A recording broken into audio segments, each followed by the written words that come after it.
मुख्यमंत्र्यांनी आमच्या पत्राच्या जे काही प्रश्न होते त्याला बगल दिली, त्याला उत्तर दिलं नाही। आणि एकूणच आतापर्यंत दोनदा अशा प्रकारचं दिलेलं आरक्षण हे रद्द झालेलं आहे, हे मान्य झालेलं नाही। सर्वोच्च न्यायालयाने सुद्धा हे मान्य केलेलं नाही, त्यापुढे टिकू शकलं नाही। गायकवाड समितीच्या अहवालाला आधार घेऊन या सगळ्या परिस्थितीमध्ये म्हणजे मला वाटतं की हे फसगत करणारं फसवं सरकार आहे आणि पुन्हा एकदा मराठा समाजाची या सरकारने फसगतच केली हे येणाऱ्या दिवसामध्ये तुम्हाला सगळ्यांना दिसणार आहे। महाराष्ट्र बघेल।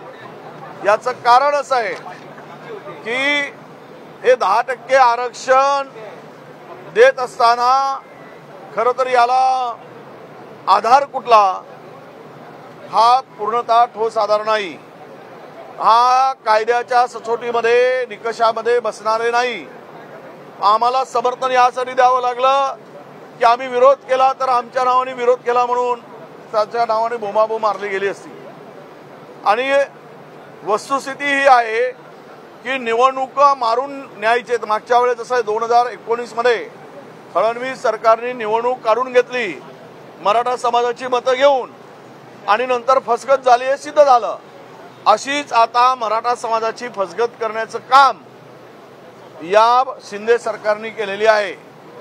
आणि निवडणुकीच्या तोंडावर मराठा समाजाची मतं घेण्यासाठी हे फसवं काम, फसगत करणारं काम या सरकारने केलेलं आहे।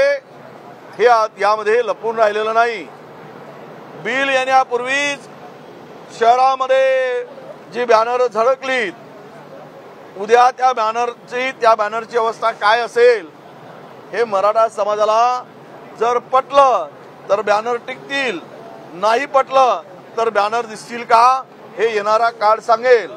कारण ज्या वेळेस राणे समितीपासून भोसले समिती, बापट समिती, गायकवाड समिती, आता ते बरोबर ॲडव्होकेट शिंदे समितीचं पूर्ण यायचं आहे, ते टेबल केलं पण अजून वाचायला मिळालं नाही।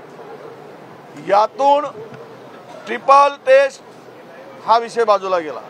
खरं तर इंदिरा साहनीप्रमाणे 50%च्या वर आरक्षण देण्याचा अधिकार राज्य सरकारला आहे का तर नाही, ते म्हणतात आम्हाला आहे, निकषात बसणारं आम्ही आरक्षण दिलेलं आहे।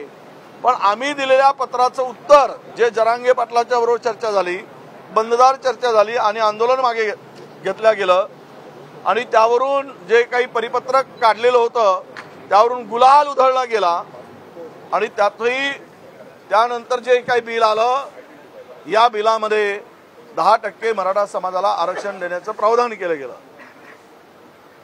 दोनदा नाकारलेलं आरक्षण पुन्हा तिसऱ्यांदा निवडणुका मारून नेण्यापुरतीची सोय आहे, हे टिकणारं नाही। आणि यावेळेस आम्ही बोलायला उभं राहिलो तर आम्हाला बोलूही दिलं नाही आणि विरोधकांचा आवाजही दाबण्याचं काम त्या ठिकाणी झालेलं आहे। हे बिल म्हणजे फसगत सरकारची म्हणजे फसगत करणाऱ्या सरकारचं आपल्या काय म्हणतात त्याला फसगत करणारं फसवं सरकार। सगळ्या ठिकाणी बळीराजाची फसगत अशीच करता येते, बेरोजगार युवा युवतींची हे फसगत करणारं फसवं सरकार आहे। आरक्षण प्रकरणी आता त्यांनी ते सिद्धच केलेलं आहे। मराठा ओबीसी समाजाची या सरकारने फसगत केलेली आहे, म्हणून हे फसगत करणारं फसवं सरकार म्हणून या सरकारचं नाव इतिहासामध्ये नोंदलं जाईल असं मला वाटतं।